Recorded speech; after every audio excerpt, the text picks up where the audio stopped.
Hey everyone, and welcome back to another video. Today, we're going to be talking about things that can fix K-pop in 2022. Now, first of all, I'm not saying that 2022 is an awful year for K-pop, although I'm sure some of you probably do think that way. But like any other year, 2022 has not been perfect. There have definitely been some things that have gone wrong, but there's still time for a bunch of good things to happen too. Things that could make 2022 known as one of the best years for K-pop of all time. There are going to be 7 different sections of this video, each one covering a different thing that could make 2022 great. And one last thing before we start, I'd like to thank all of our newest channel members, Namjoon's Lost to AirPods, Silverwind, and Miriam. Thank you all so much for supporting the channel, and without further ado, let's get into section number 1.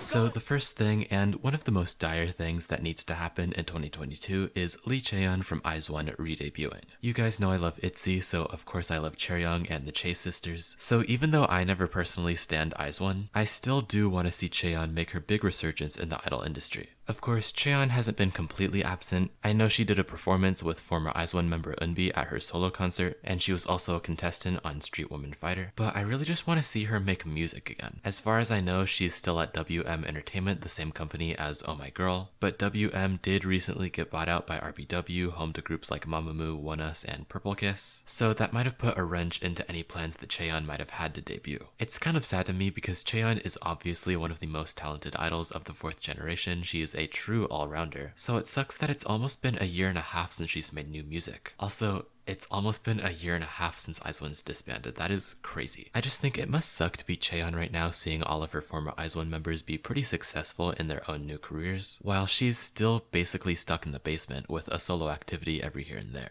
I feel like 2022's kind of been the year for ITZY girls. I mean, you have I.O.I and Lesserafim and all of the members who have solo careers as well. But with Chaeyeon still being mostly absent from the industry, it feels like something is kind of missing. So if she could make her debut, whether that's in a group as a soloist or even as an actor, that would really make the whole ITZY storyline that's going on right now come full circle.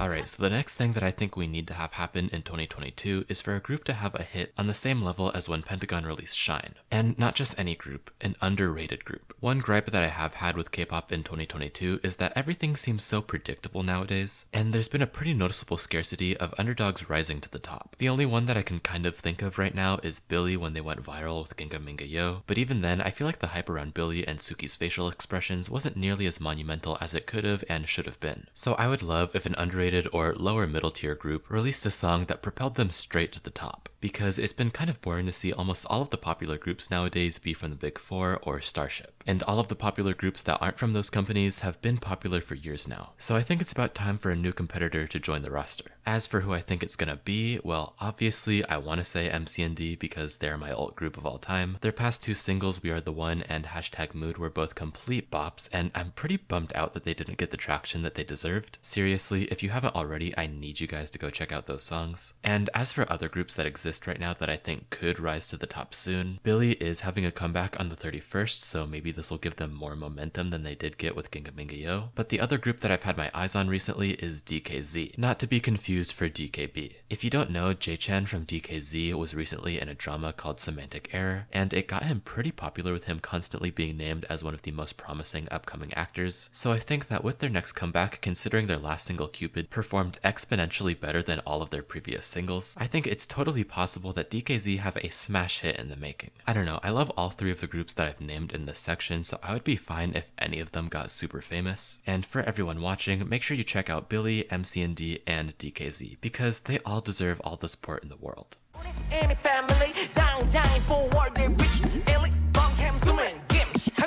Okay, so this next section is going to be something directed towards K-pop producers, and that is that we need K-pop songs to have real bridges again. Because has anybody noticed that bridges in K-pop songs recently have been super lackluster? One of the most common recent trends in K-pop that I've noticed is that for the bridge, instead of writing any actual new lyrics or melodies, they kind of just will repeat either the pre-chorus or the chorus in a lighter tone. Either that or the bridge is super mellow and extremely subdued. And both of these kinds of bridges I don't mind every once in a while, but they've been showing up way too much in the title tracks of so many different groups where I'm just kind of over it. Some examples of these lackluster bridges that come to mind are IVE's Afterlike, ITZY's Sneakers, Kind of, Stacy's Beautiful Monster, and these are songs that I still do enjoy, but they could have been so much better if they had a real bridge.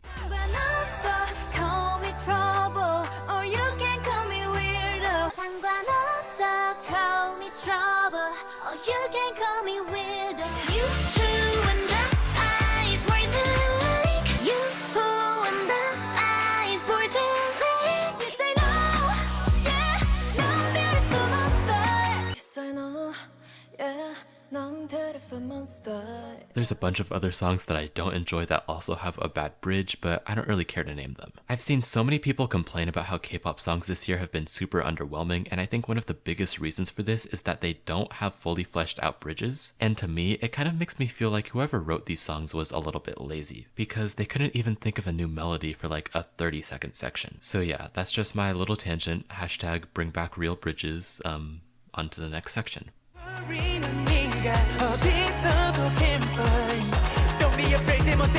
Another thing that I think could fix K-pop in 2022 is if Everglow finally has a comeback. It's been over 8 months since Pirate dropped, and I'm honestly a little bit insulted because how are you gonna drop your best title track and your best album of all time and then just dip for almost an entire year? Obviously, they haven't been completely inactive. They've been performing at a bunch of festivals, and I know Iren has a bunch of solo activities in China too, but it was time for a comeback about 3 months ago, and at this point, it is just way long overdue. I need the girls to drop up their follow-up to the Pirate album, because ever since I heard songs like Don't Speak and Nighty Night, I've just been wanting more, and I don't want to wait anymore. However, before that happens, I do need the casual listeners to gain some taste, because why is Pirate their most recent release and also not their most popular song on Spotify? Like, listen guys, I know we like La Di Da and Dun Dun, but they've released better music since then, and I think we all need to start getting on the same page here. So yeah, basically what I'm saying is that we need Everglow to have a comeback that sounds similar to Pirate, and then 2022 will just be that much better.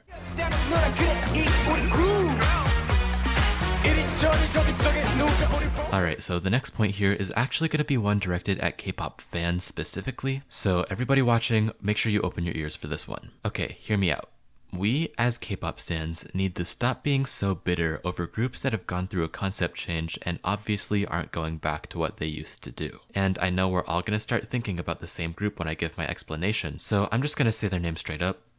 TXT. Listen, I'm as much of a TXT brighter concept enjoyer as the rest of you, and I'm honestly not the biggest fan of the kind of concepts that they do nowadays. But I have acknowledged that it doesn't seem like they're gonna go back to the Blue Hour, Crown type of things that they used to do, so we might as well all stop complaining about it because it's obviously not gonna have any effect. Whether it's the higher-ups at HYBE, the creative directors, the boys themselves, TXT have obviously found their new sound with this angsty kind of music that they've been releasing recently, and it's attracted them a bunch of new fans and even more success than they used to have. So besides pissing off a few bitter old fans that can't move on, there is no reason for TXT to go back to their brighter sound. Sure, if the world centered around my opinion, TXT would go back to their brighter sound, but it doesn't. So I'm not gonna stand on my soapbox and shout from the top of my lungs that they need to do brighter concepts again, because then I would just look stupid, because they obviously don't. I mean, I personally won't really be tuning in to Loser Lover or Good Boy Gone Bad or Love Song, but like millions and millions of other people will. So about a few months ago, I realized that it was time for me to just move on. And I think interacting in K-pop fandom spaces would be so much more peaceful if people could just do the same thing. Whether it's Loona or TXT or BTS or whatever group used to make music that you really enjoy but you don't enjoy as much nowadays, these groups are finding more success releasing the kind of music that they do now. So my message to K-pop fans is don't be stupid and act like they need to switch it up, because they don't. You can have your own opinion, that's fine, and you can share it all you want, but don't act like your opinion is a fact, because it's not. And if you act like it is, then you're just gonna look dumb. And with that said, let's move on.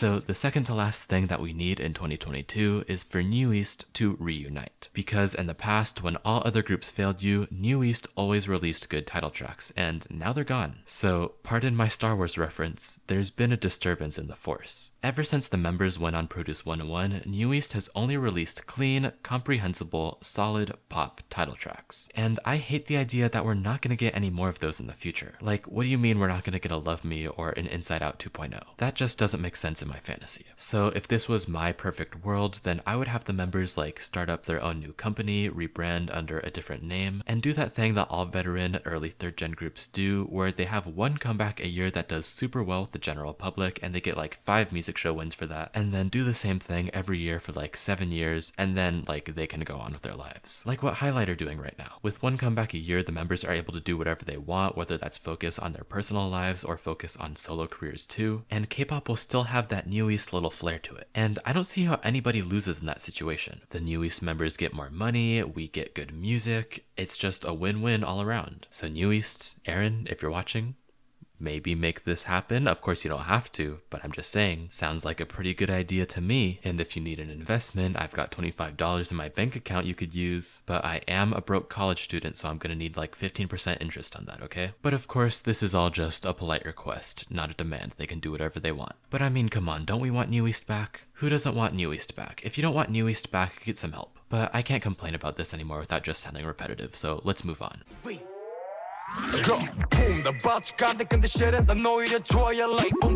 Alright, so the final section of this video, as always, is going to be our channel members' choice. If you don't know what that is, that's where the people who either clicked the first link in the description or the join button next to the subscribe button down below decided to become a member so they could vote on what I talked about in this last section. People who become a member also get access to things like our exclusive Discord server and a shout out at the end of every video. So if any of these perks sound like something you would be interested in, consider becoming a member today. But without further ado, the topic that the channel members chose for this video was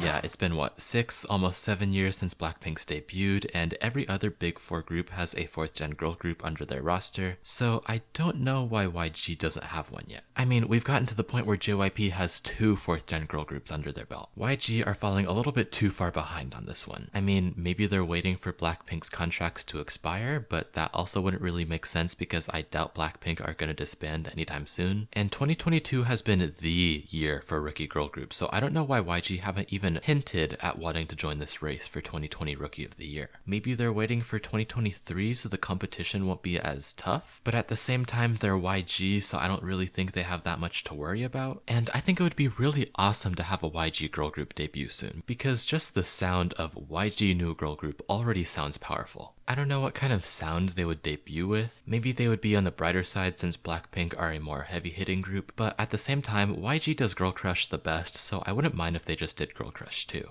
And I just know they have so many talented trainees just waiting for the opportunity to debut, and I'm sad that hasn't happened for them yet. Basically what I'm trying to say is that no matter what, YG's new girl group whenever they do debut are already going to be so famous, and they're going to create so much buzz and activity within the K-pop community, and I want to see that happen sooner rather than later, because I just want it to happen. I just want a new YG girl group, and I don't think that's a crime. And that is going to conclude this video. Thank you all so much for watching, and I hope you enjoyed. If you did enjoy the video, don't forget to leave a like, and if you want to see more content from me, consider subscribing. Before we leave, as always, I would like to thank all of my channel members: Sanarinth, Opijin ITZY, Zhu Zhuman, Wu Twice Tees, Dog, Saiyan Lover, Q-Kun Love, What's OP, Zeus112, Flo, 099, Jackie, Abe, ZVH, Ray, Wu Youngie, Yin Latte, Jed, Mares, Navi Slay, Soda Scribbles TikTok, Minacor, Alex Toro, WJSN Enjoyer, I.O.I, Julia, Adrian Wang, Elizabeth Allinger,